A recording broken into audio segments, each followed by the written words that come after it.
Good afternoon. Good afternoon. It is good to be with you this afternoon. We are going to go ahead and get started. What I have discovered in our last several sessions is that if we start, then people will come. If I wait for them, they'll keep eating snacks. So we're going to just go ahead and get started with our time together this afternoon. Again, welcome and thank you. I'm Pastor Danielle Denise. I'm the Director for Evangelical Mission here in the North Carolina Synod and serve as the Synod Gathering Coordinator. This afternoon, our session is going to include 3 different pieces. Celebrations and anniversaries. We have lots of guests joining us, which is so fun to see. Celebrations and anniversaries of years of ministry. We will also have a time for Bishop Tim to address the group and share with us. And then you might be wondering, there's a lot of stuff on stage right now and a lot of celebration. We will end our time together this afternoon with a birthday celebration for Lutheridge and worship together. So our guests, you are welcome to stay for all of it. If you're like, I'm good, I've already heard the bishop, you're allowed to leave too. So you can do either of those things, but we are grateful to have you here today and grateful to have the opportunity to lead celebrations and to recognize people in our midst. I'm going to open us with a word of prayer, and then I'm going to invite Pastor Phil Tonneson to lead our celebrations today. So the Lord be with you. Good and gracious God, we thank you for the gift of this day, for the sunshine that is renewing our spirits and the earth. And we thank you, gracious God, for the faithful gifts of deacons and pastors in our midst and congregations who we recognize special anniversaries this day. Thank you for the ways that they have been at bedsides and led VBSs and served communion. God, we're grateful, and we know that the labor in the Lord is not in vain.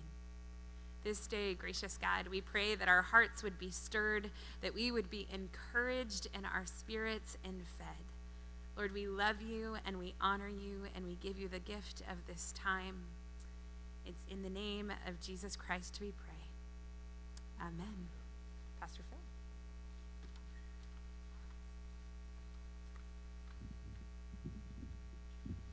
Good afternoon. It is good to be together. I am Pastor Phil Tonneson, and I serve as one of the assistants to bishops. And I must say that one of my favorite parts of our Synod gathering and our Synod assemblies are the opportunities we have to recognize rostered ministers and congregations who are celebrating significant anniversaries. Here's how we'd like to suggest this work this year. I'm going to be calling up rostered ministers from classes 25 years, 35, 50, et cetera, and we're going to invite those individuals to come down on the floor level about in front of me, where Bishop Smith and Vice President Haywood will be there with certificates. If you all would please wait until we have called an entire class, and then I'll invite you to offer your acclamation, your celebrations with applause, and at that time there'll be a picture taken of that entire class. So we're going to begin this afternoon by recognizing rostered ministers celebrating 25 years of service. The Reverend Dr. Beverly R. Wallace, the Reverend Jack Russell,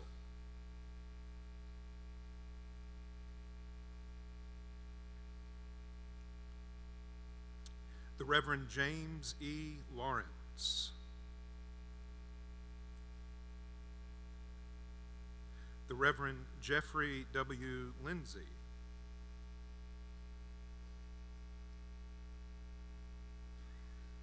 the Reverend John Mark Beam III,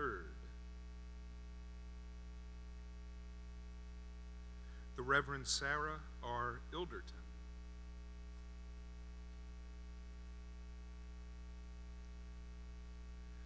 Deacon Robert J. DeRocher, Jr., and Deacon Sue Mullen Setzer.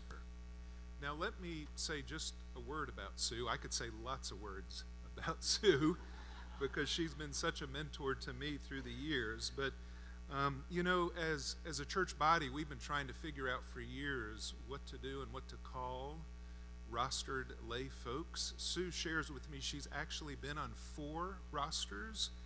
So we're recognizing her for 25 years because in 1999, Sue was the first diaconal minister consecrated in the North Carolina Synod. However, she has been on a roster of this church for 40 years. So let's celebrate all the 25s.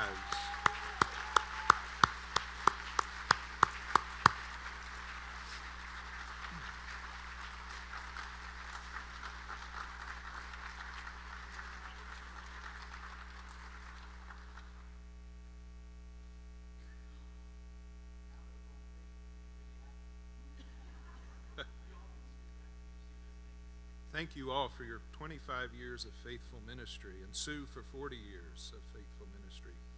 Celebrating 35 years of rostered ministry, the Reverend Elizabeth H. Devon, the Reverend J. S. Hilbinger, the Reverend Judy Lewis Drysdale, the Reverend Louise C. Hilbert, and Deacon Holly A. Shipley.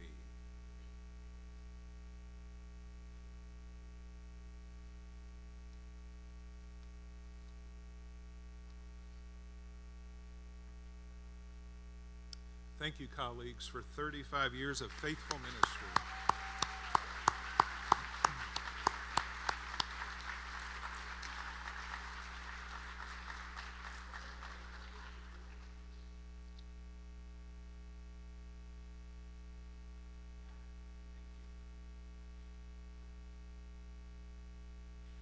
Celebrating 50 years of rostered ministry, the Reverend Charlie M. Zimmerman,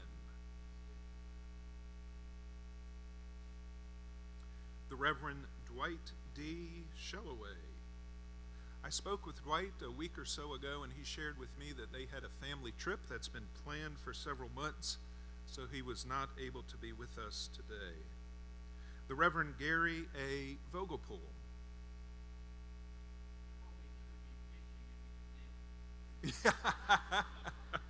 Gary does love to fish. The Reverend James C. Shimoda, the Reverend John C. Meisenheimer, the Reverend John N. Woodard,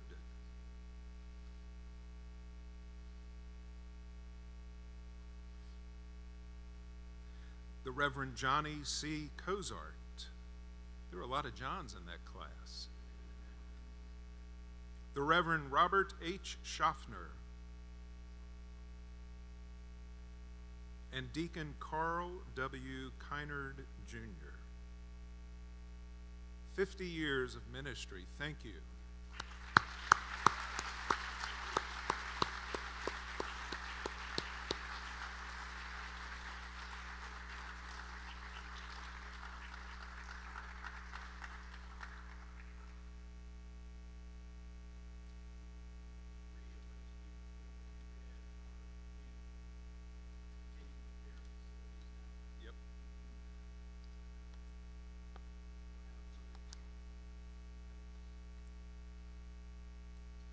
Celebrating 60 years of ministry, the Reverend David R. Keck, Sr.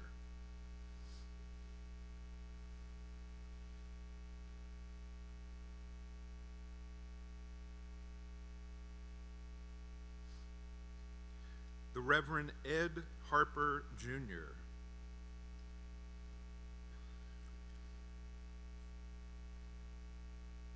The Reverend John F. Merck,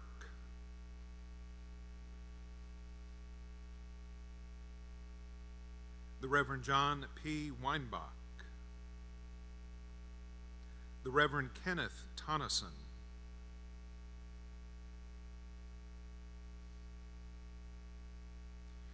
the Reverend J. Luther Mauney, Jr., the Reverend Malcolm A. Lurch,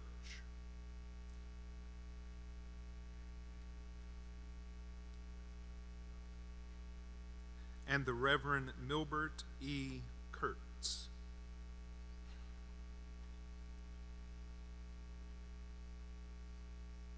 "60 years of faithful ministry." Thank you.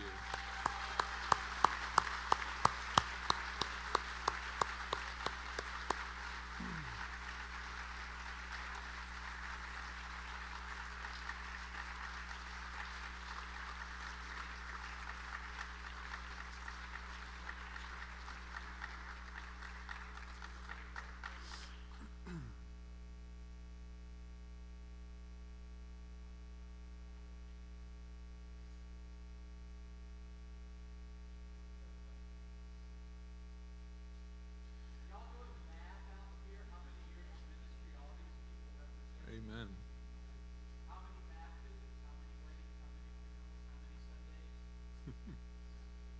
And Dad, before you leave, Julie and I want a 3-generation picture, please.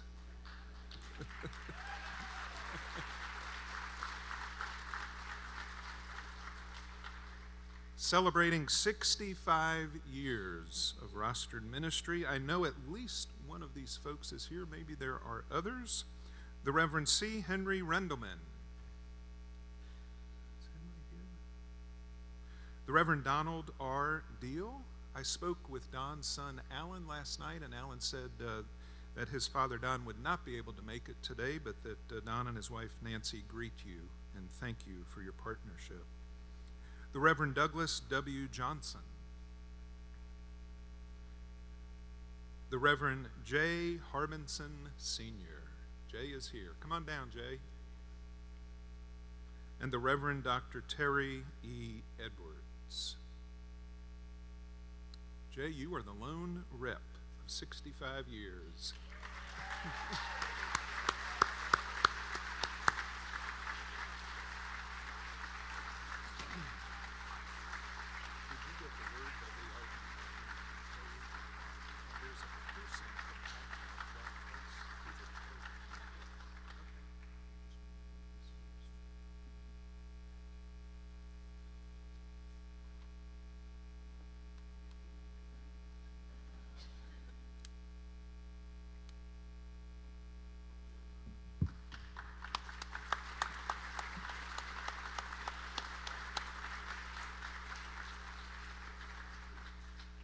In addition to individual anniversaries, we celebrate with congregations who have reached significant milestone anniversaries this year.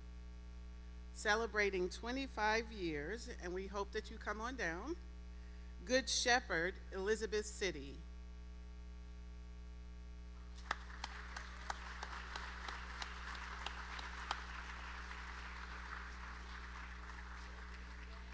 All members of the congregation are welcome and invited to come down.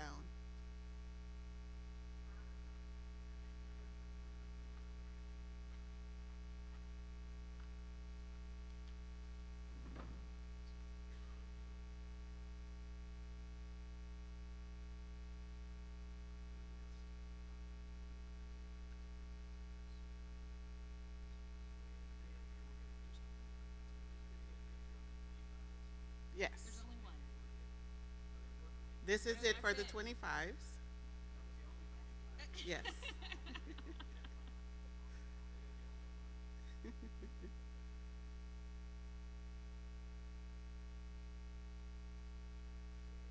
All right, let's thank God again.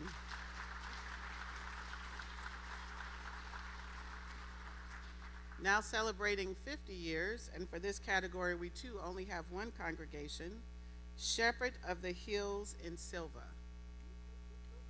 If you all will come on down. Clap for a minute. We can clap for them.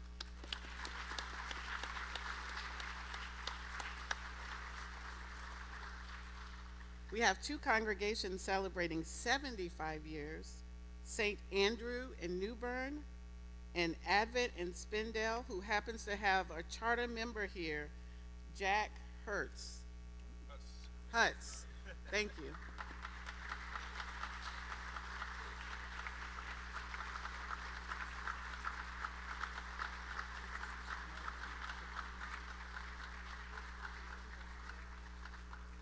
Class picture, come on.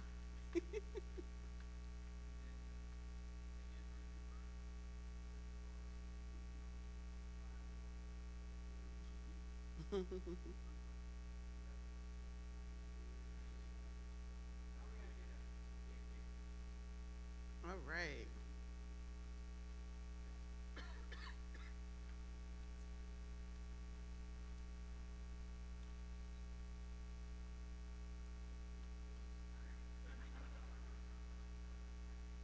All right. Let's thank God again as they go to their seats.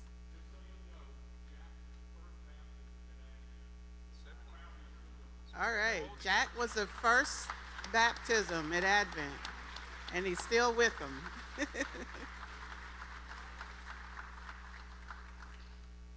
Celebrating 100 years, we have one congregation in this category, St. Andrew Andrews. Please come forward.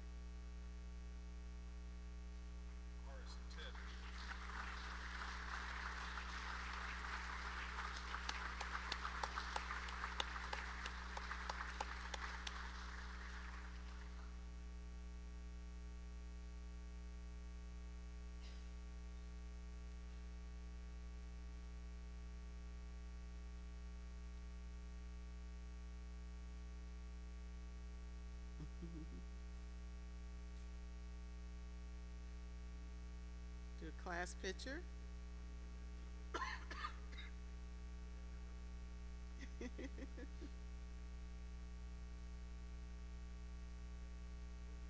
All right, let's praise God for them as they return to their seats.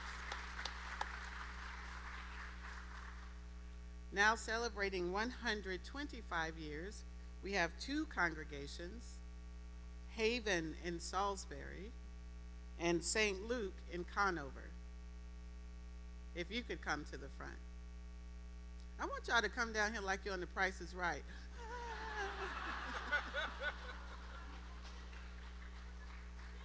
Woo!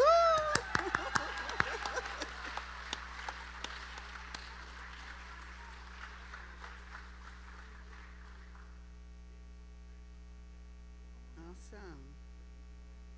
Awesome.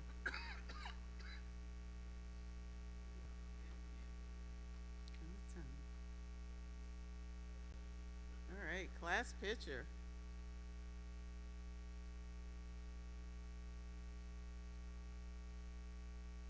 All right, good job. Let's praise God as they go back to their seats. And thank that wonderful young lady in the blue for the most enthusiastic. Now celebrating 200 years, we have one congregation in this category, Mount Moriah in China Grove. 200 years.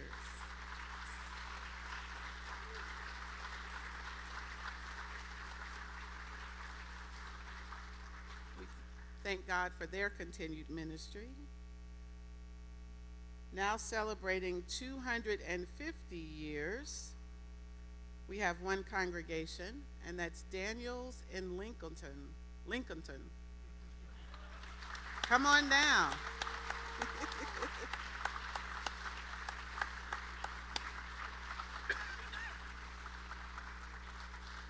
Love the fist bump. That was wonderful. Awesome. Class picture.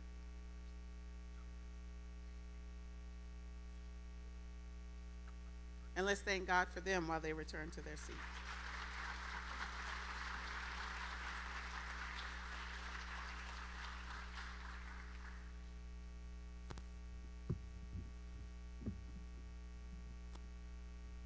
Several of our colleagues have retired since our Synod Assembly last year. I don't think many of them are here because hopefully they're enjoying retirement. But if you do happen to be here and would please make your way down, we have a certificate for you. Again, if you would please let me read all of these names. The Reverend Dr. Sharon Schultz, the Reverend Mike Stone, Deacon Mike Holt, the Reverend Scott Swicks, the Reverend Mark Ellingson, the Reverend Herman Santana. Herman is here, yes. The Reverend that's right, we're putting Herman back to work, actually. The Reverend Craig Sigmund, I was at his retirement celebration 2 weeks ago, and Craig tells me he's at the beach. The Reverend Rosa Erickson, who actually retired and has moved back home to Tennessee. And the Reverend David Radke, who lives in Vancouver, British Columbia. Join me in congratulating Pastor Herman.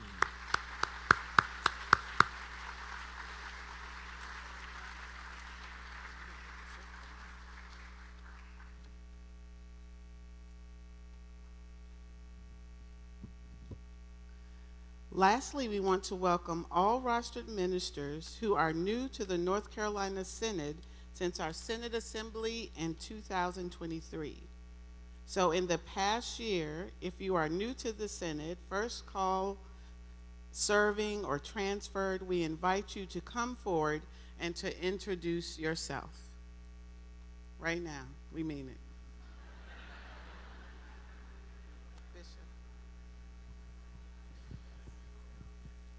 Being a clergy person myself, we're not looking for a homily. We are just looking at where you came, what your name is, where you came from, and where you are now. That would be great.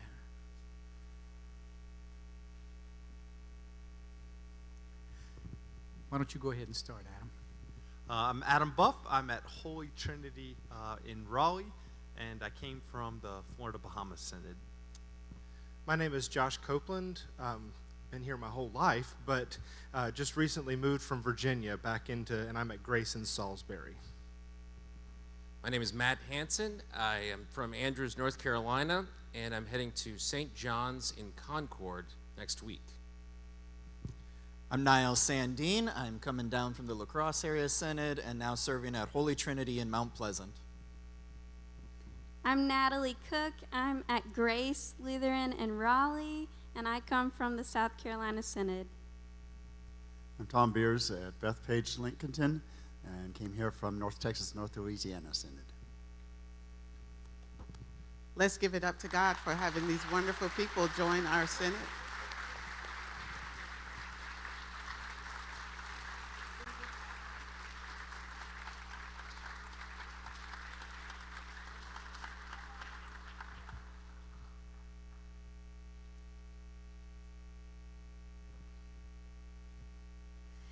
What a gift to celebrate these years of service and ministry and the ongoing presence and witness of Jesus Christ in our midst through leaders and congregations. We're going to transition now from Bishop as certificate hander-outer to Bishop sharing with us a little bit about his perspective on the church and what he feels like God's called him to share with you today.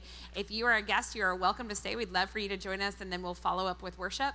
But if you need to head out, you can do that. But we welcome to the stage in his formal bishop capacity, Tim Smith.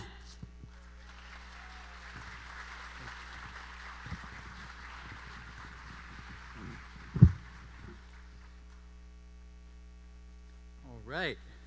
And now I have to find my notes for my bishop time, but I'm really, really glad to be with you all. Let me say, while it's not about me, we are family together, and things and life happens and matters. And because so many of you, really starting last year and sending me off from Synod Assembly, and I had surgery the following day after Synod Assembly last year, I've been on a lot of prayer lists and had so many expressions of concern, and that really buoyed me through, a situation that wasn't exactly tragic, but it sure was annoying and draining and long and all of those kind of things. I am doing really, really well, and you know the drill when you have any kind of cancer. I'm right where I'm supposed to be now. Probably the biggest marker for me of at least relatively speaking, normalcy. That's not a word normally used with me, but is that the marker in the hormone therapy was a really, really hard piece of it, because they just drain all your testosterone out of your body. And so in September 1st, that number was 3. October 31st, that number was 19. And just last month, that number was 639. And normal for a man my age is 650. So I feel like I'm good. If you still have me on your prayer list for the sick folks, you can take me off of that one, but I'll keep the prayers coming if you want to pray for the Bishop of the North Carolina Synod and all the ministries of the North Carolina Synod. So thank you so much.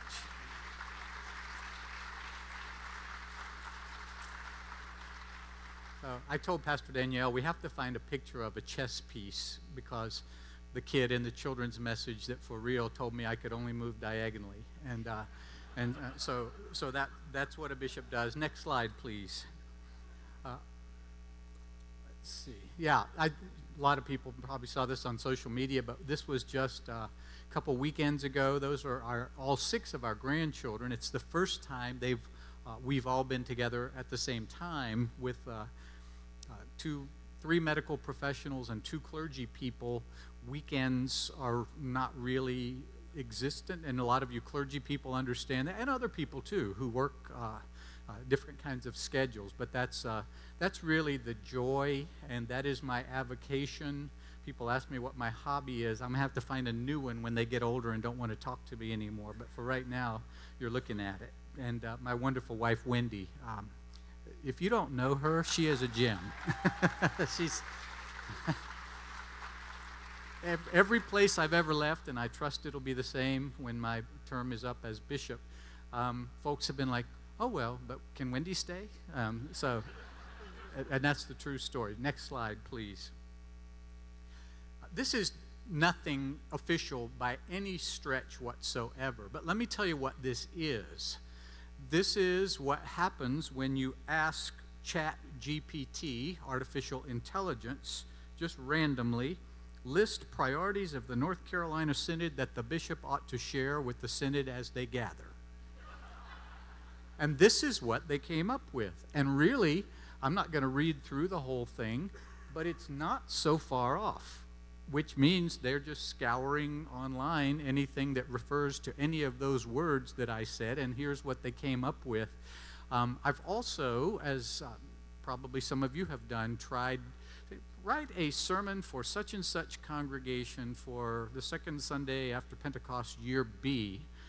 I dare say that sermon that just pops out in about 30 seconds is better than most of the ones I've ever written, with some glaring exceptions of things that they need to work out the kinks. But it's happening, and so the world continues to change. You can scoot on. Thank you. Next slide. I just use this because I like this image, and interestingly, we used it yesterday in the context that we were in, talking about the threefold cord that, that from Ecclesiastes. Synod is walking together stronger. You put all the cords together. Next slide. The one may be overpowered, 2 can defend themselves. A cord of 3 strands is not quickly broken. All of the Synod staff can tell you that as we continue to talk about what our role is, even though we meet quite serious resistance initially in most places, is that we want to know who you're working with. Pastor Danielle will tell you, if we start a mission congregation, I'm like, who are we going to be working with? If we got to work with the Moravians, the Episcopalians, with somebody, we need to partner when we're doing things, because that's what our ministry is about. And as culture changes, and by the way, changes are not, on a straight line going up or down.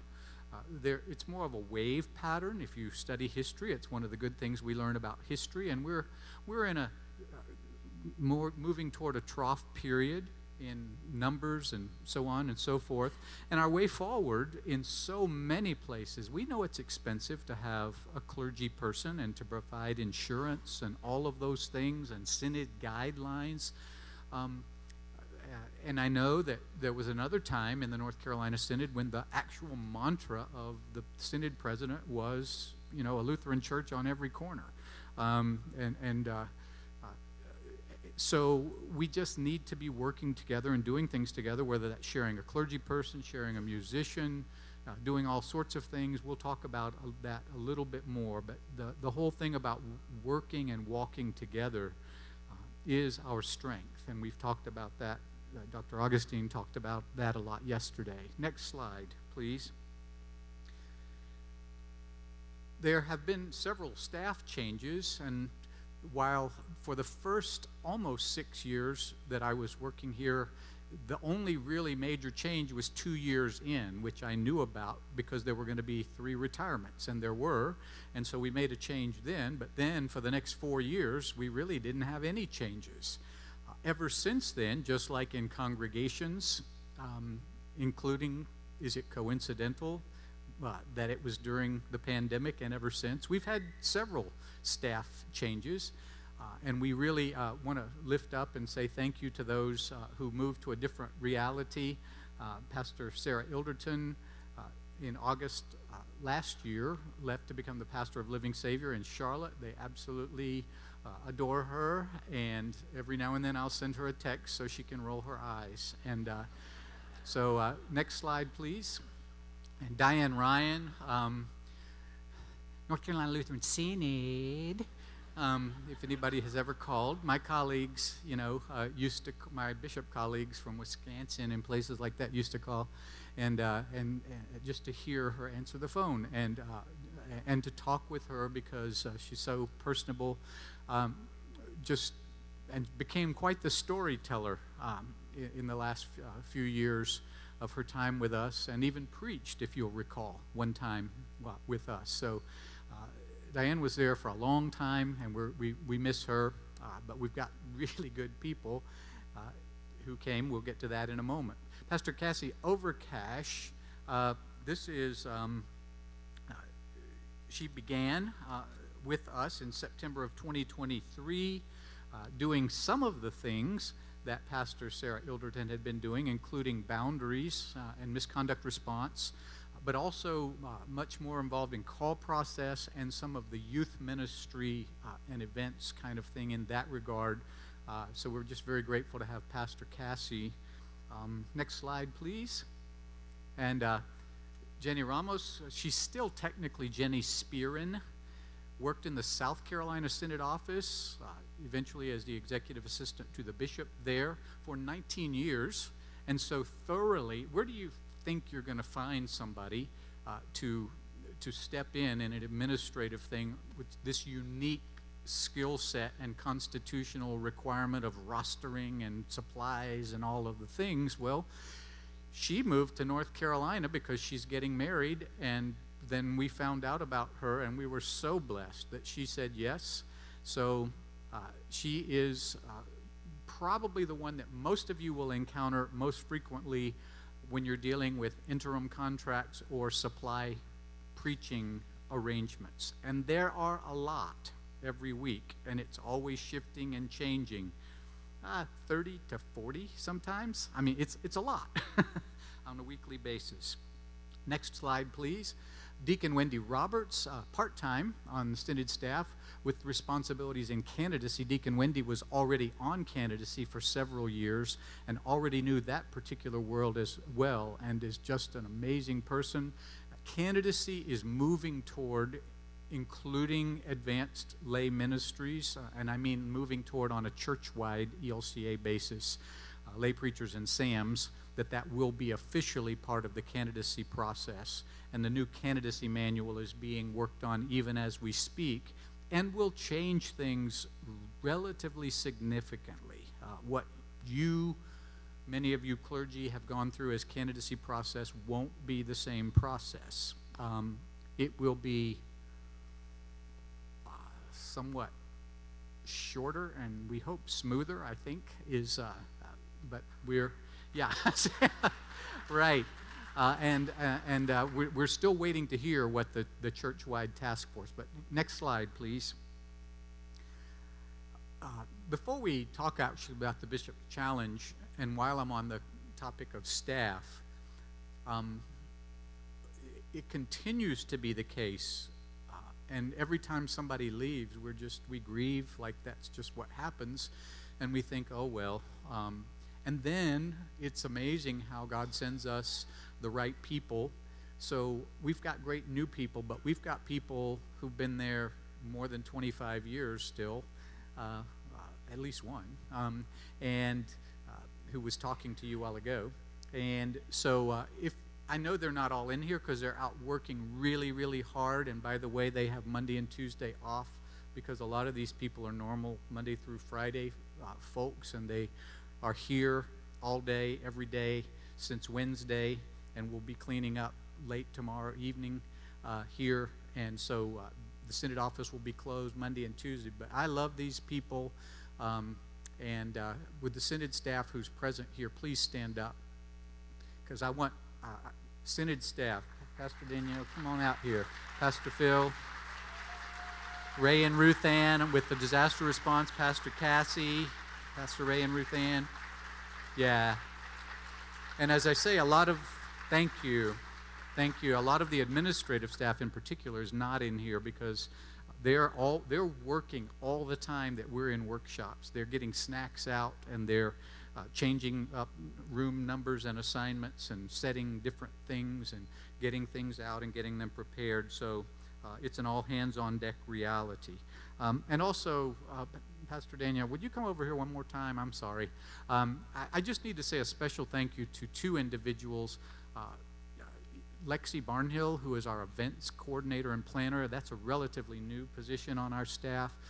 But also to Pastor Danielle, Denise here, who has just, I'd say, since the middle of March, has been really not had a chance to do much else except help us get ready to be here. And I think it's going great. Thank you.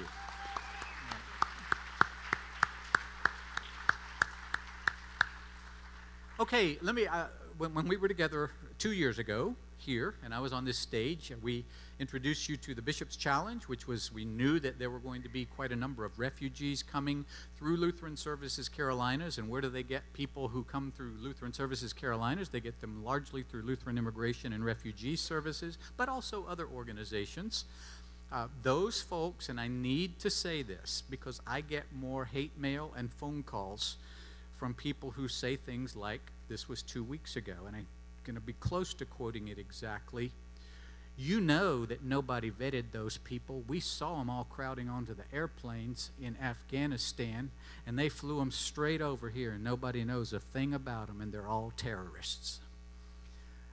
That is not true. That's not where the airplanes went. Almost everybody who comes to this country is vetted thoroughly, not by the Lutheran Church, but by the U.S. government, regardless of what administration we are in. The numbers shift from administration to administration, but it takes, in general, between 6 to 9 years in a refugee camp before you begin to get here. And those folks then are resettled in communities. The challenge was to see if we could get 70% of our congregations to participate in some way from a distance or up close and personal, and being a circle of welcome for refugee families, largely from, at that time, Afghanistan, and then the wave of people from Ukraine for obvious reasons. But in the middle, there were also quite a number of Sudanese and other Somalian refugees and so forth. And we don't have exact numbers because not everybody has been in touch with us, but we do know that at least something was done in 62% of our congregations, and I'm going to guess we got really close to 70%. Now, that was our 2-year challenge, and that ministry and that need is ongoing. Well, let me give you the next slide. That way you can, because this is connected to it. You are familiar with Lutheran Immigration and Refugee Service. It's been around since really World War II. at that time, 1 in 6 worldwide refugees, and there were millions of them, was a Lutheran because of the demographics. Well, it's not so much the case anymore, is it? But that's when we got started as Lutherans seriously in immigration work. A lot of you remember back in the late 60s and early 70s, some of the mountain people from Vietnam and Cambodia, the Hmong people, and helped, way long ago with that. The name, like a lot of things, has been rebranded to be a broader appeal to folks. It is still very much a Lutheran ministry and will operate often in Lutheran contexts under the title Lutheran Immigration and Refugee Services. But I don't want you to be confused if you get something from Global Refuge. That is the new name officially of what we were calling Lutheran Immigration and Refugee Services. And it is rapidly expanding about to the tune of maybe 7-fold in the last 18 months, so that it can handle all kinds of amazing situations with folks in a time of great global upheaval and our mandate to welcome the stranger. And so we hope that you'll continue to be aware of and involved in this ministry and be informed. Again, with changes in administrations, the numbers change. I think we went from 12,000 in the previous administration per year. Now we're back to around 115,000 per year in the United States.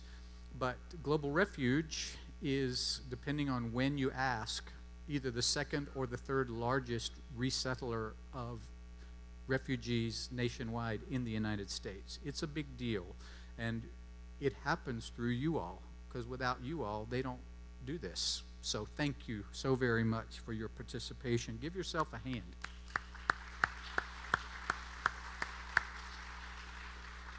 Next slide, please. This is just some little maps and flags. Up at the top, you see in the red with the yellow thing, that's a bird of paradise, which is a real thing, not just a song or a flower or whatever. They do have a flower there called the bird of paradise, but there's a bird that's the bird of paradise. Way, way, way up in the trees. You hardly ever see one, but you can hear them. And if you have binoculars, you can see them. Rita Bullock's nodding her head. She's been there at least once, maybe more. And I know Leonard has been several times, but in Papua New Guinea, it is still the nation in the world that has the most languages distinctly. It's over 800 languages that are spoken there, and there are so many islands, and because until recently, meaning in the last 50 to 100 years, those places were fairly isolated. You might have read just this past week there in the northern Papua New Guinea, there was a terrible landslide where I don't know how many people eventually, when they first announced it was over 100. So it might be more than that. But because of the pandemic and because of the real difficulty we still have just plain old communicating sometimes with people in the church there, and internet signals and emails don't work, and sometimes snail mail takes 6 months or doesn't get there at all, going in either direction. And because some of the planned visits we had for people from Papua New Guinea to come visit with us, again, depending on the administration, some administrations won't let anybody from there come here to visit with us, and some will. So we just have to kind of gauge how that is. But we have a group that will be going since it was 2019 when we went, Julie and Phil, Pastors Julie and Phil. And Pastor Phil has been a 3 times, something like that. Yeah, but has been for sure. And as he's not old like me, but as we begin to age out, or at least open the door for other realities, we have a number of younger clergy from the north, well, I say a number 4, who will be going, and Pastor Julie Tonneson will be the one in that group, kind of the point person who went with us last time as a first-timer. And then Pastor Cassie Overcash from Synod staff and Pastor Ethan Overcash, they happen to know each other. And then Pastor Emily Norris from The Dwelling, who helped lead us in worship today and fed us supper last night. They will be going toward the end of August, August 9th, for a couple weeks, not quite 2 weeks.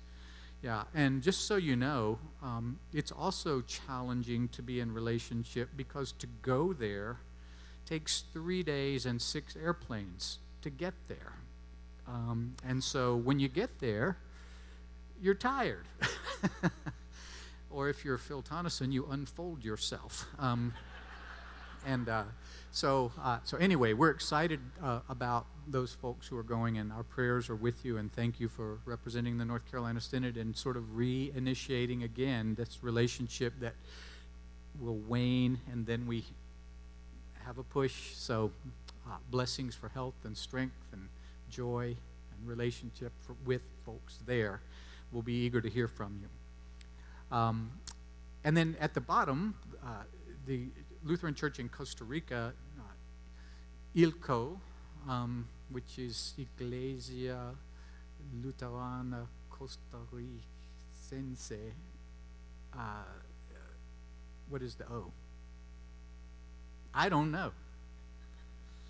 But maybe that's Costa Rica's CO. But anyway, we have not been able, for some conflict reasons there.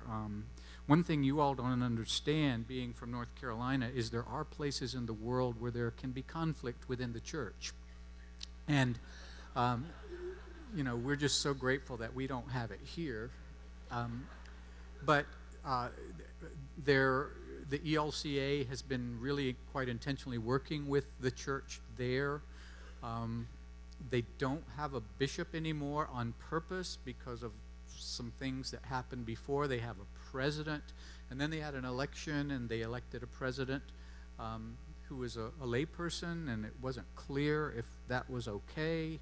And for lack of a better thing, there has been strife between more, for lack of a better word, liberal factions and conservative factions. Again, I'll explain that further since you all don't know what that is, if you need to catch me not up here, but that has been a struggle. And we also hope to have a group, at least a couple people, and Pastor Phil Tonneson, being our bishop assistant for Global Ministry Connections, will likely be going. And do we know for sure about the other person? Okay, Dr. Mindy Maycant, Deacon Dr. Mindy Maycant, who works here at Lenore Ryan, will be the other person going. And she speaks Spanish, and Phil listens to Spanish. Right. So, like me, yeah, we do our best. But we're excited about those global partnerships.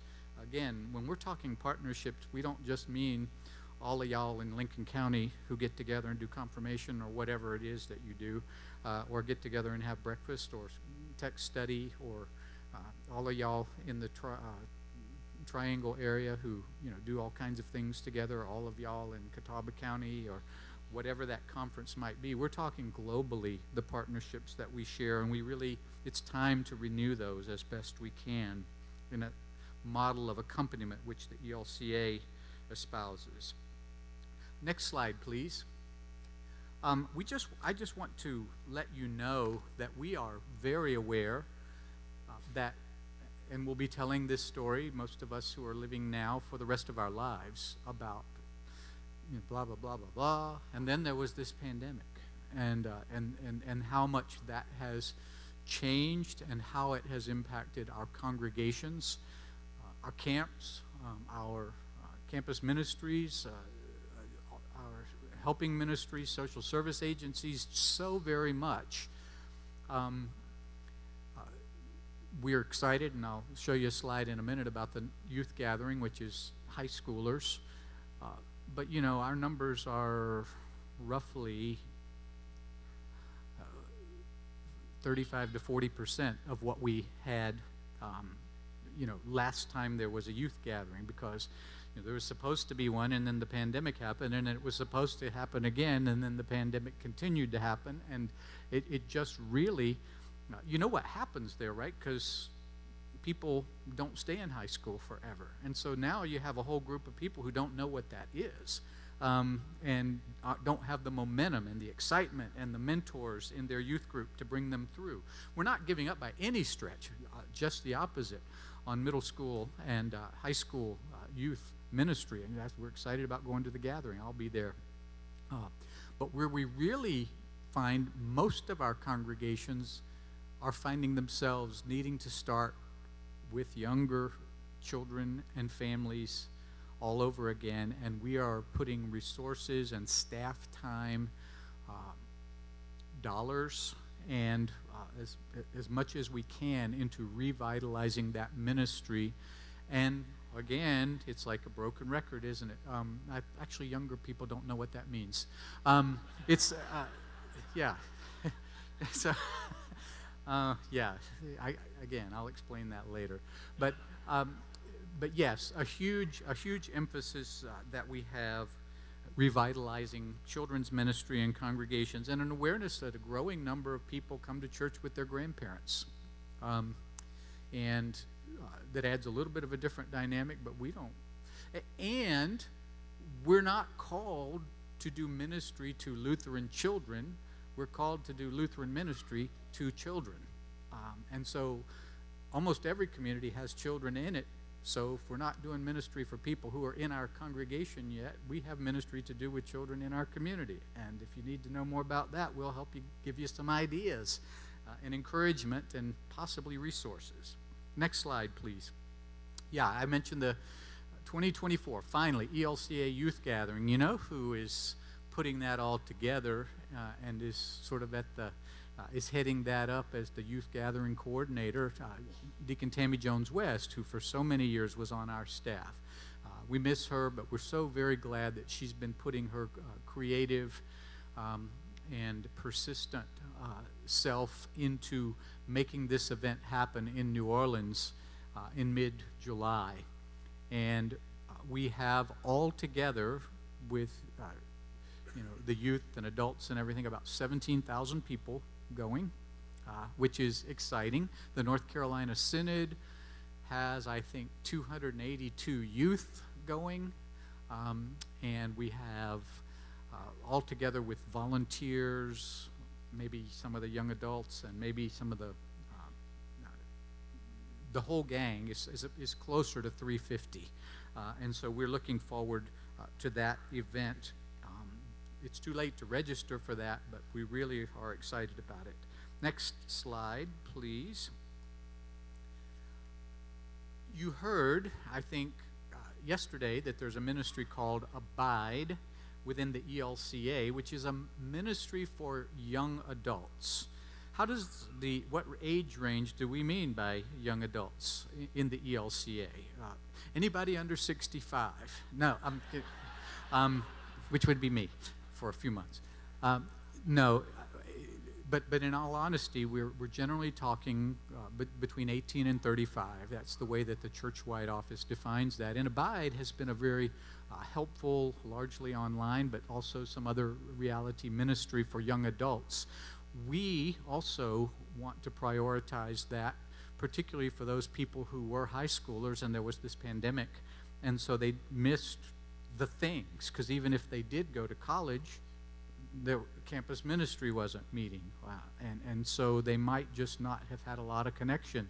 So the ELCA has just, a couple weeks or 3 weeks ago, granted us $25,000 to kind of get this off the ground and hire somebody to coordinate a synod ministry that will be Abide in the North Carolina Synod for young adults. So very excited about that. Next slide, please. So things that we're excited about, and there are things that we're concerned about as well. I mentioned the call process a while ago, or at least the candidacy process, which leads to call process. That's the next step after candidacy. Calling a pastor or deacon in the North Carolina Synod, it varies somewhat from synod to synod. But I want you to understand some of the dynamics, because you see a lot of statistics and you hear things. This is the most recent from our listserv conversations in the Conference of Bishops last week on this topic. In 2023, church-wide, of the 7 seminaries, plus all of the seminaries that are not ELCA related, places like Duke and Gordon Conwell and Princeton and just all the different seminaries that people might go to, we had a total of 173 ELCA-wide seminary graduates for over 500 full-time with benefits and everything, first call type situations. People ask me what first call means, and there's no real definition. It's largely financially driven because the compensation guidelines tend to go by years of experience, like teacher guidelines. That's where those initially came from. And so the compensation guidelines, the congregations that can afford somebody new or in the newish range, they're over 500. And so you see we don't have enough people to go around. And yes, some congregations sadly have been closing, and yes, some congregations are looking for part-time or are yoking and sharing clergy, and still there is this deficit and this reality.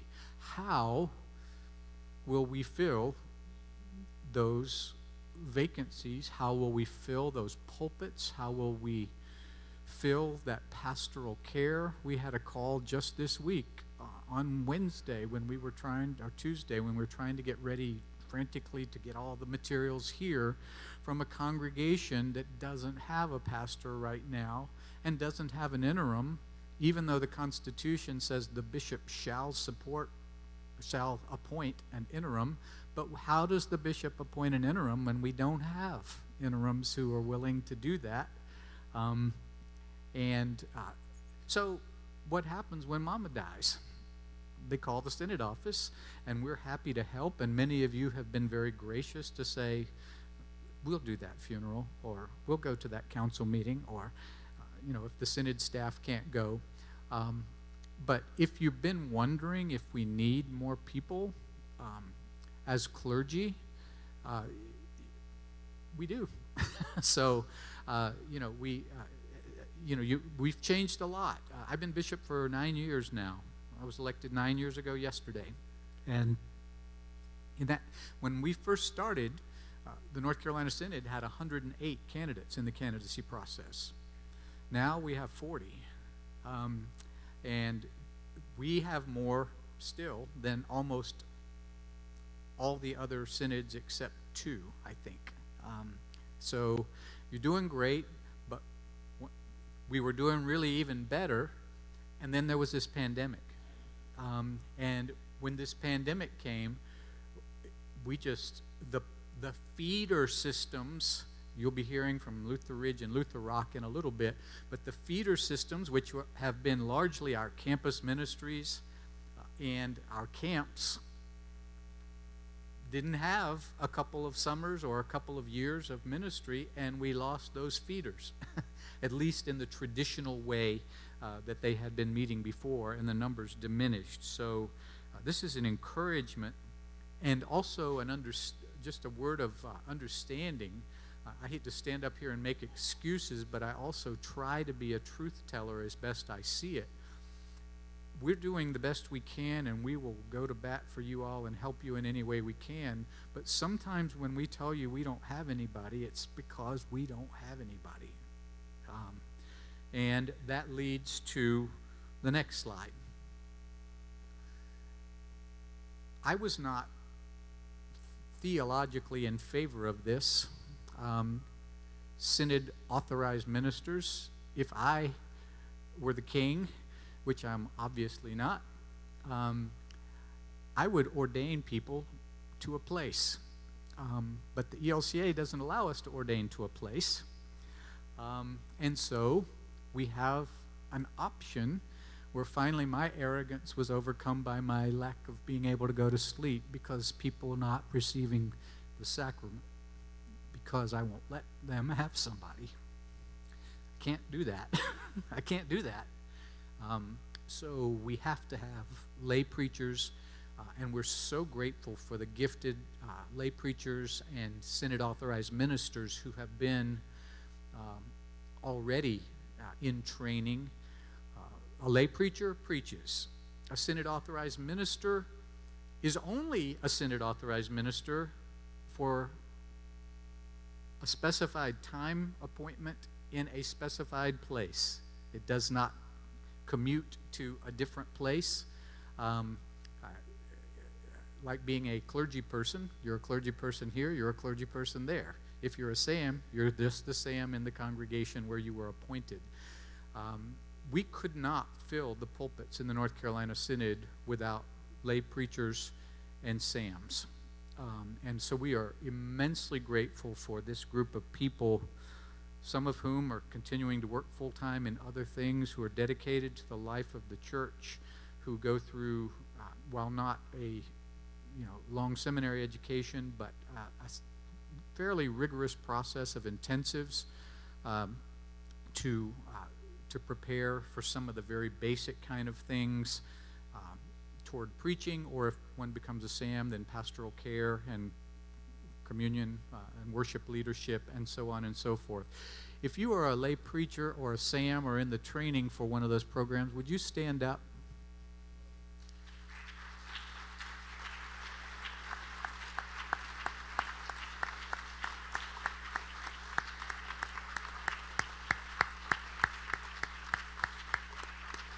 Y'all are carrying us right now, and that's not an exaggeration.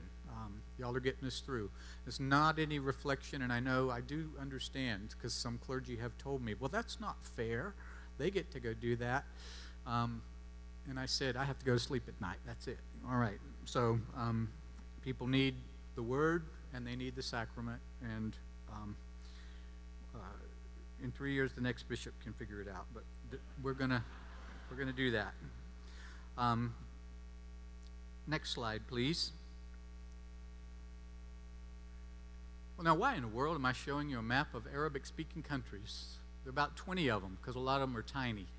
But it's more than you think, right?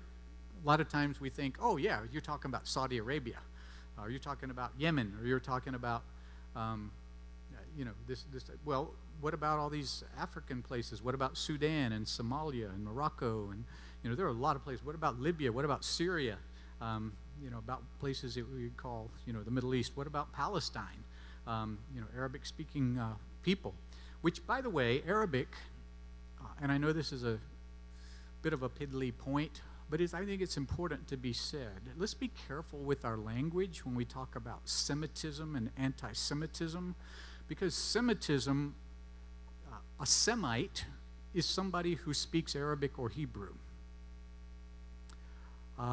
And so when we talk about, it's hard to talk about anti-Semitism in Israel and Palestine because they're all Semites, because they speak either Hebrew or Arabic. And so they come from the same sort of root language and are very much connected in theological tradition and history as well as language. Why do you even care? Why am I telling you about this? Next slide, please.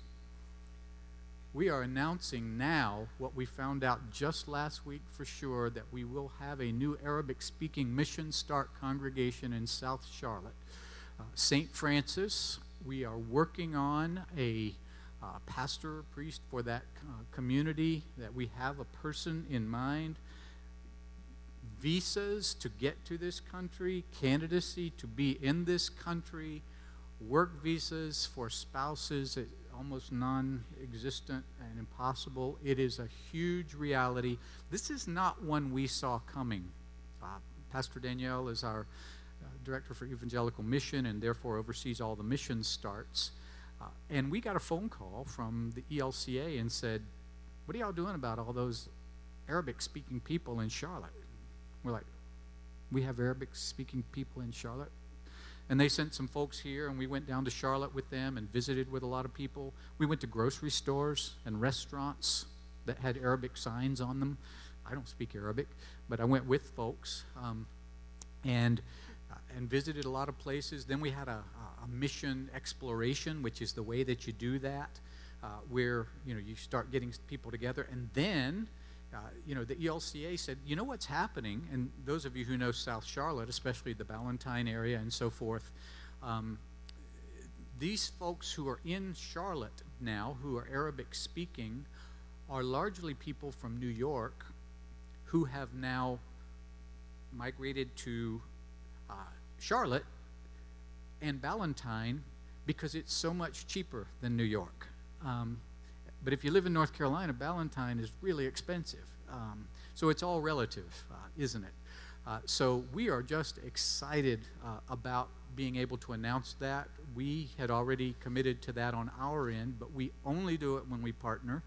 We're hoping and planning to partner with Morning Star in Matthews. They have a chapel in addition to their regular Sunday morning worship space.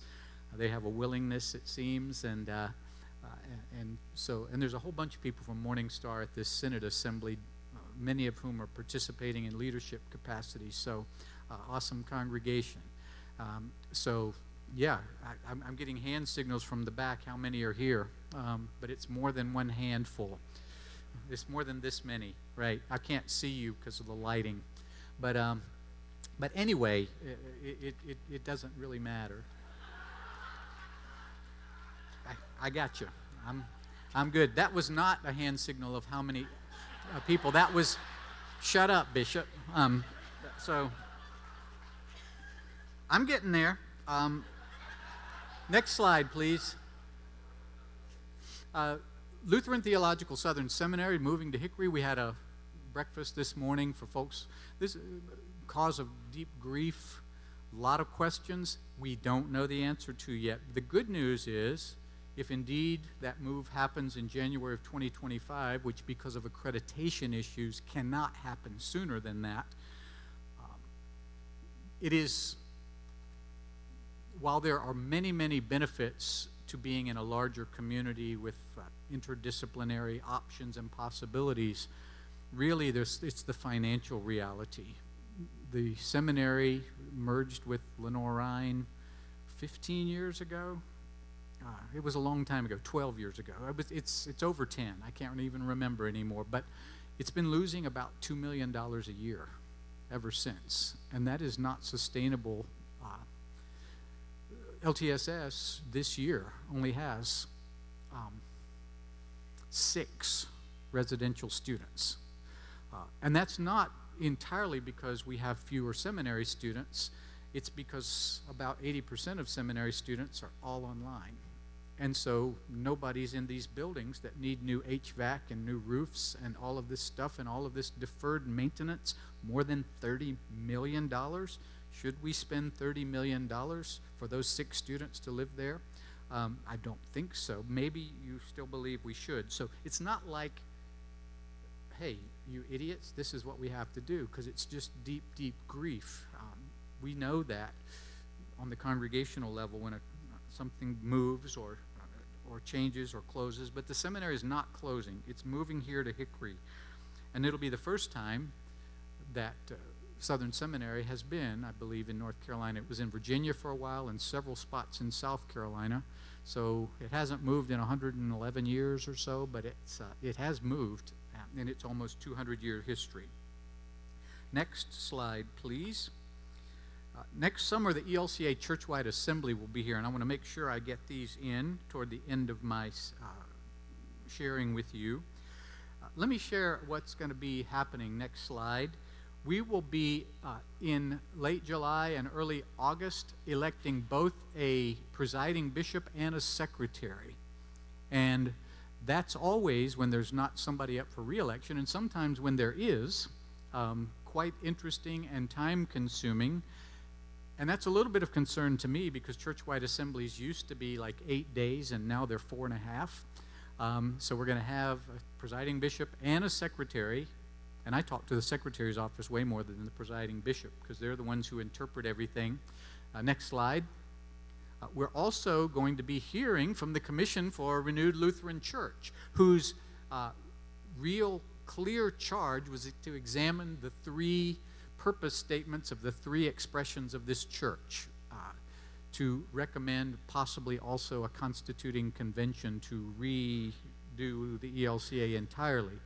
That's their charge. The three separate interdependent expressions of the ELCA are congregations, synods, and the church-wide organization. Those are the three expressions of the church they'll be examining.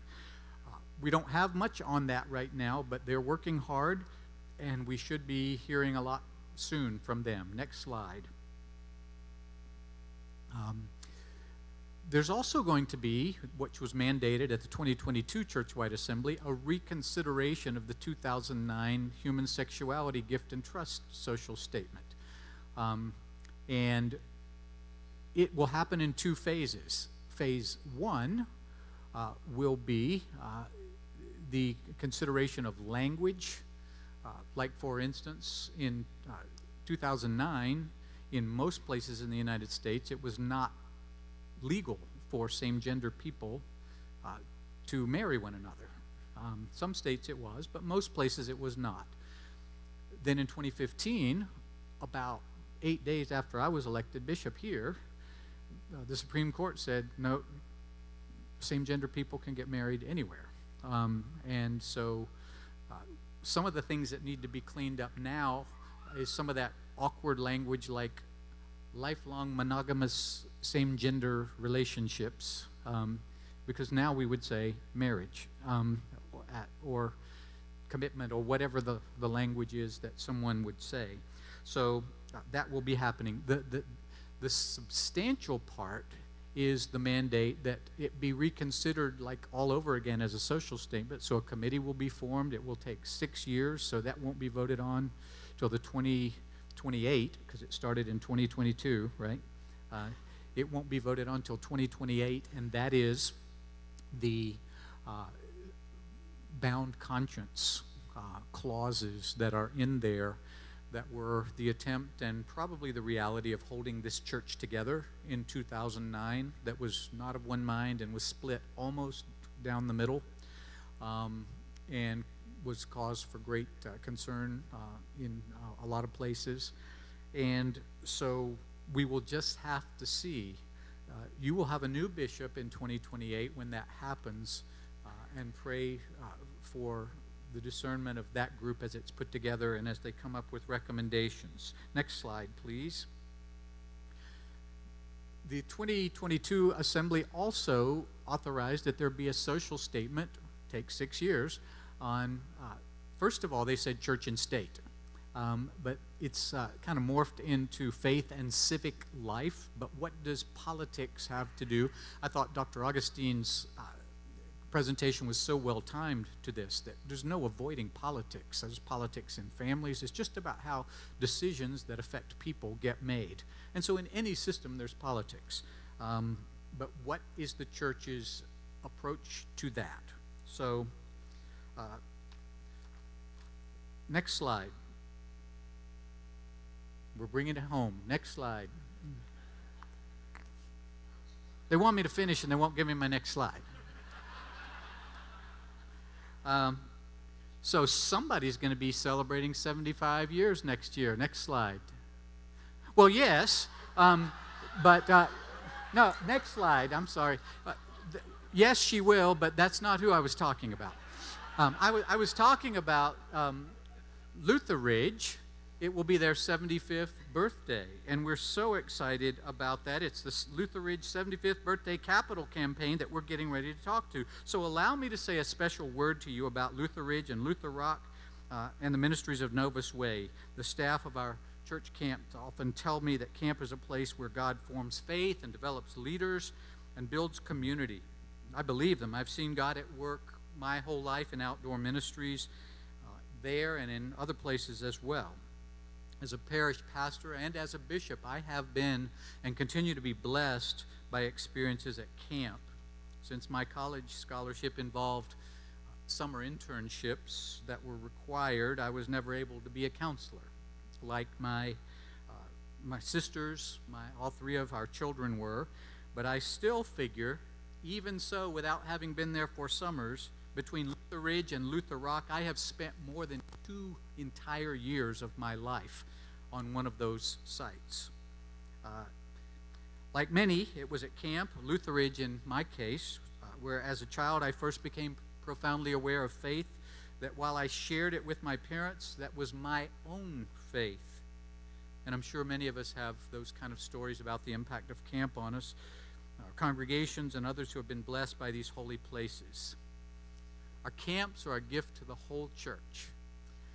They are amazing places with amazing leaders, and they are struggling for all kinds of reasons. And we can talk about that, and we can strategize about that, but we're talking about what you can do. Our camps are a gift to the whole church, and they are in mine and Wendy's wills. And you ought to think about it for yours as well. Next year will mark the 75th birthday of Camp Lutheridge, and I simply cannot imagine. I've never known a North Carolina Synod without Lutheridge, and most of you have not either. Lutheridge and Luther Rock are vital ministries, but like many church sites, like I said, the challenges are great. As a synod, we want to help them meet those challenges so they keep on forming faith and developing leaders, building communities for years to come. Because of our commitment to Novus Way, your Synod Council has approved a 1-year campaign to support Lutheridge in what would normally be the fallow year between campaigns. Therefore, today I'm announcing the beginning of the Lutheridge 75th birthday capital campaign in the North Carolina Synod.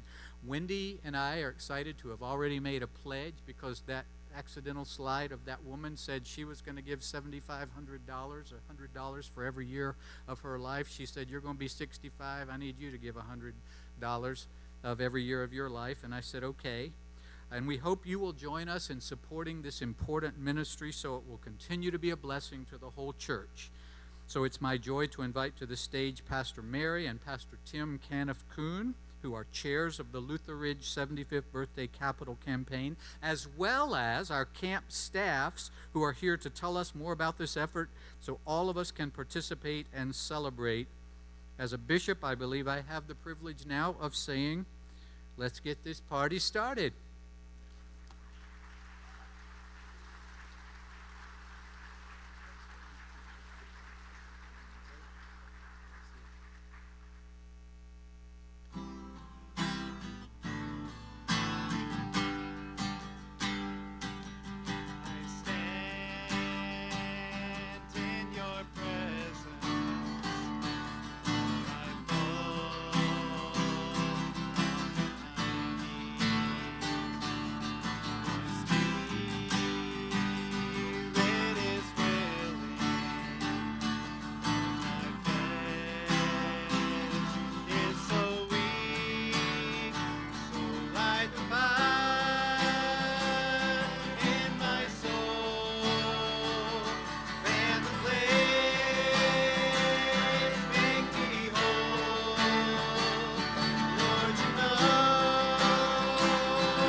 Thank you, Bishop Smith and North Carolina Synod, and thank you, summer staff. What a powerful song. For 25 of the 75 years of its history, Tim and I were privileged to serve as program directors at Lutheridge. And in those years, we saw every single day the power of camp in the lives of God's children. We are honored to be serving as co-chairs of the Lutheridge 75th birthday campaign because we know that the ministry of Lutheridge and Luther Rock is more vital now than ever. In a world of anxiety and anger, disunity and distraction, people of all ages need places apart to experience the peace of God and the love of Jesus, and to practice discipleship, living together, learning from each other, making friends, and taking care of each other. Like Bishop Smith and so many of you, we know that God is doing amazing things at camp and will continue to do so. We believe that outdoor ministry is more important now than it ever has been. For the ways that faith is formed and leadership is raised, for the experience of authentic Christian community and the gifts of God's creation. Camp supports congregational ministry through programming by providing places apart for congregational and synod retreat, individual retreats. Camp's vital for the future of the church. And if you have a hard time seeing that, then I need to get out of the way.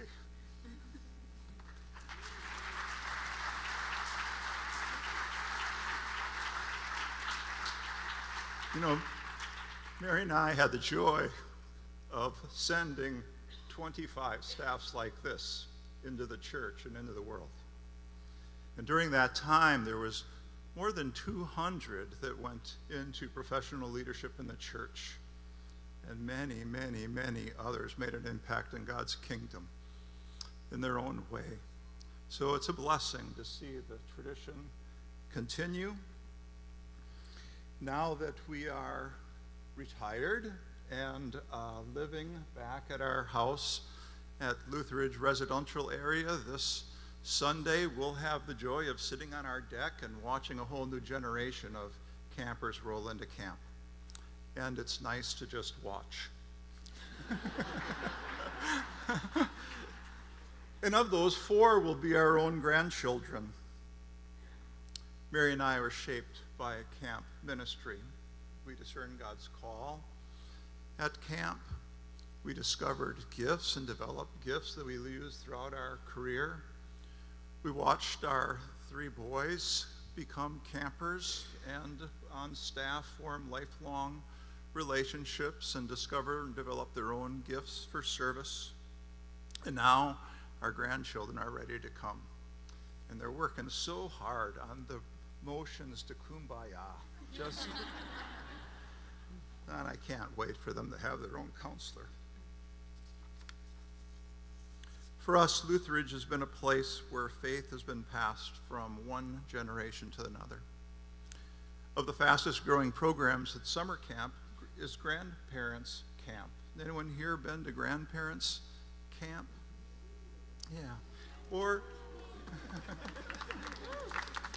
just how many here have had a significant faith experience, had your faith shaped just on a retreat somewhere or at any camp? They're all important. Camp is vital for faith development.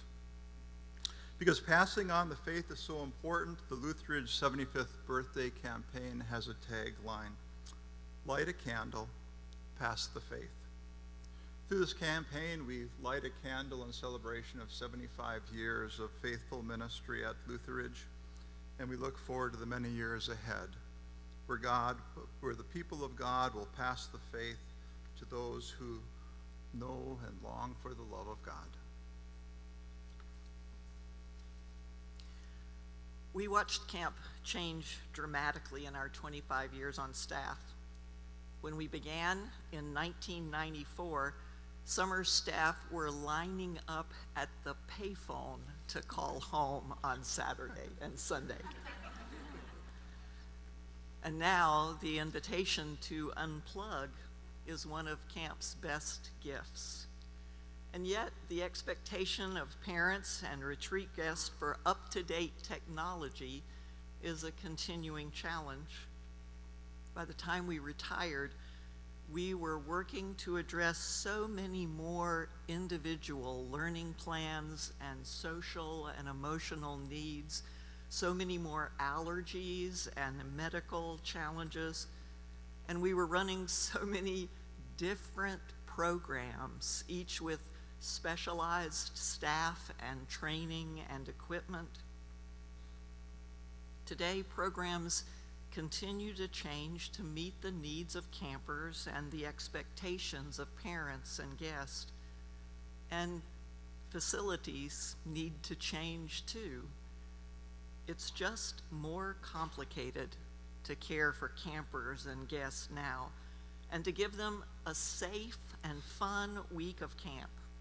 It's harder than it used to be. And as accredited camps, Lutheridge and Luther Rock need to keep up with best practices and evolving standards, and that takes constant work and money. To have summer camp for the next generation and to have it be transformational takes more resources than ever before. We are committed to raising money for a new day of camp, one that will deliver the same wonderful experience, all the benefits of camp as we've always known it. So we're inviting you and congregations in North Carolina to celebrate the birthday of Lutheridge. And what do you do when you go to a birthday party? You bring a gift. Our goal is for churches and individuals in North Carolina and throughout the Southeast to give a gift to Lutheridge through this campaign. These gifts will fund some special campaign projects that represent priority areas for the ministry. Gifts to the campaign will provide upgrade to facilities, strengthen programs, and support the long-term financial health of Lutheridge. At the same time, we know that many in North Carolina find Luther Rock to be a special place, so there'll be a small project designated for that site as well. We're pleased to share that gifts have already been given to cover campaign expenses, so 100% of our gifts will go to support these projects to make our camps stronger and better. I'd like to tell you a story.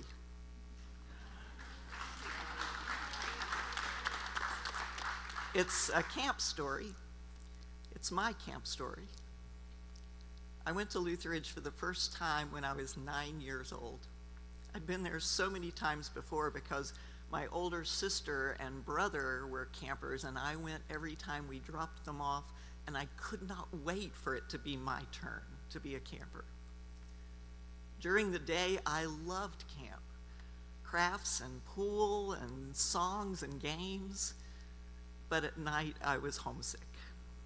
And I was embarrassed to be homesick. So I hid my face in my pillow and cried very quietly so no one would hear me. But my counselor heard me. Somehow she knew. And she stood by my top bunk and rubbed my back until the next thing I knew, it was morning. And that year I learned that the counselor loves you like your parents, but is a whole lot cooler. I kept coming back to camp year after year, even when I was in the 7th grade, which was not a good year for me. Every time I looked in the mirror, I thought I looked ugly. And every time I said something, I thought I sounded stupid. I simply did not like myself.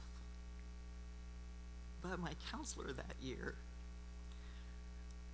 listened to everything I said. She was so interested in me and so kind, and she worked so hard to help me make friends that I had to believe that she liked me just for being me. And that year I discovered that the counselor likes you even when you do not like yourself. In high school, camp was different. The same, but different. We stayed up late, past curfew, past lights out, and talked about all kinds of stuff. We talked about silly things and big, important grown-up things, and our counselor listened a lot. But when she talked, we listened too. And she made us lead things. We took turns leading things all throughout the day. I still remember the first time I led Vespers. I was amazed that I could do that. And I left camp that year knowing that the counselor sees gifts in you you didn't know you had and shows you how to use them. Many years later, when I was in my first preaching class at seminary, I was assigned a text from John 14. And it includes these verses, Jesus speaking to his disciples, saying, I will not leave you orphaned. I will send you another counselor to be with you forever. This is the Spirit of truth. And I thought, the counselor. I know who the counselor is. It's you. The counselor is the one who loves you like your parent, but is a whole lot cooler.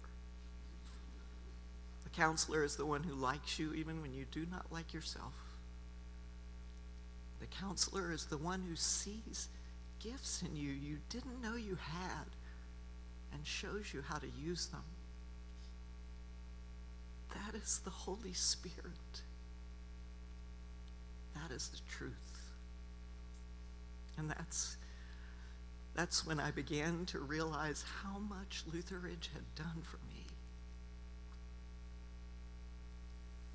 Every camper at Lutheridge has their own story. But in big and small ways, camp is forming faith, sharing Christian community, and developing leadership in every camper of every age. That is the story we get to be a part of with the Lutheridge 75th birthday capital campaign. Tim and I and our family are so happy to bring our gift and support this campaign. We ask you to join us and bring your gift. And we ask for your help in inviting your congregation to be a part of this campaign too, so that they too can be a part of this Holy Spirit story. Nathan Gregg from our Lutheridge and Novus Way staff is going to tell us how.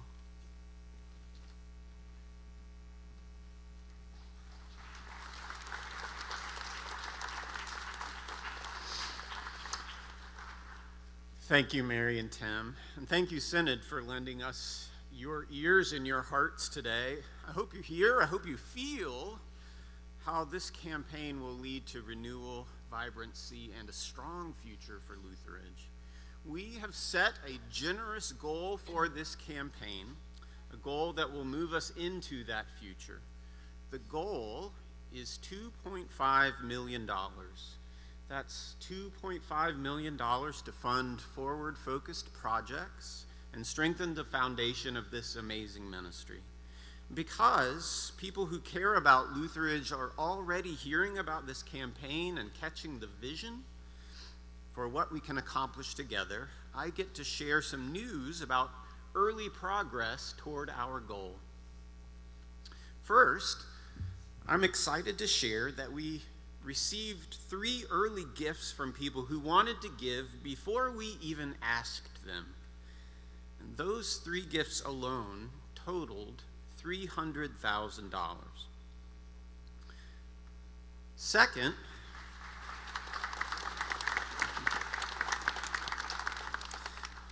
because the leaders of our ministry and of this campaign believe so strongly in this effort, our board and campaign steering team have shared their gifts and commitments, bringing our early gift total to $539,000.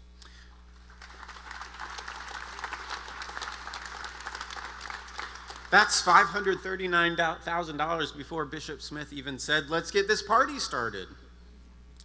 So we are celebrating with you today, and we are inviting you as people of faith to learn more about the Lutheridge 75th Birthday Capital Campaign and to consider what kind of gift you might like to make during this time of celebration ahead. And we are inviting you to think on behalf of your congregations about how the people of faith there will learn more about this campaign and how they can share their gifts. Our goal is simple.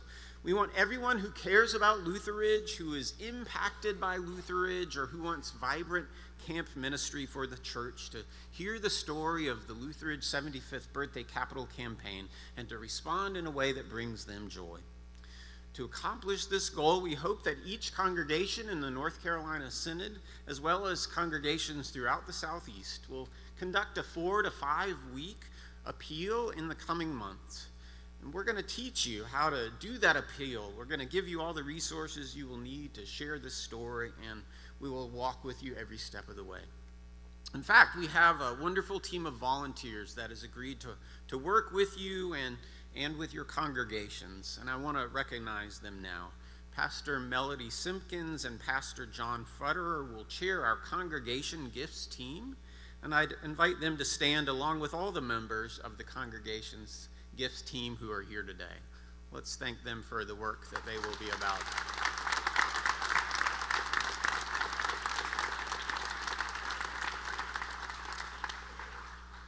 In the Lutheridge 75th birthday bag you received when you entered just a bit ago, there are some important materials that I want you to take a look at for a minute. One is a page with a front and back that says how we got here on one side and what it will take to achieve our goal together on the other. We hope that you will read this resource and share it with others in the time to come. Another page is titled Steps for Your Congregation Participation. This shares more important information. You can do the next slide. About what it would look like to conduct an appeal in your congregation and the way that we will help you get there. It also includes some dates we've already put on the calendar to train congregation leaders. We look forward to walking with you through these steps. Lastly, there is a card that has the Lutheridge 75th Birthday Campaign logo on the outside. I'd ask you to have that card in your hand now, along with the Lutheridge pin that's also in your bag. In a few minutes during our transition time, I'm going to invite you to put some things on this card. One is some information about yourself and your congregation. Our hope is that what you've heard about this campaign today has made you want to lean in and get connected to Lutheridge. So we'd ask for you to fill out this card and tell us how your church will be interested in learning more and being a part of this campaign. There's even a place on that card for you to say whether you or someone you know might help lead the effort in your congregation. Now, filling out this card doesn't obligate you or your congregation to anything, but it will be very helpful for our congregation gift team to get this information from you so they have a place to start as we seek to tell the story of the Lutheridge 75th Birthday Capital Campaign throughout the Synod. Now, don't start filling out that card just yet, because I want to invite you to do one more thing. At the bottom of that card, there's a place to write a blessing for our summer camp staff. This is a place for you to offer encouragement or a prayer for these staff as they begin their summer. The Lutheridge 75th Birthday Capital Campaign is all about the Spirit of God at work through camp ministry. And we know that the Spirit will certainly be at work through these servants of the Lord this summer. So please share with them a word of grace and love. Following our session this afternoon, summer staff will be in the back with boxes to collect your information and your blessings for them. Friends, thank you for listening and for hoping with us today. And thank you for all you will do to continue helping us light a candle and pass the faith to the glory of God. As we transition toward worship here over the next 10 minutes or so, I invite you to complete your card and then to prayerfully prepare for all God has in store for us in worship. Our camp staff will be singing a song to accompany your writing, and during this time you are also invited to stand and stretch and step out of the room briefly. Worship will begin shortly.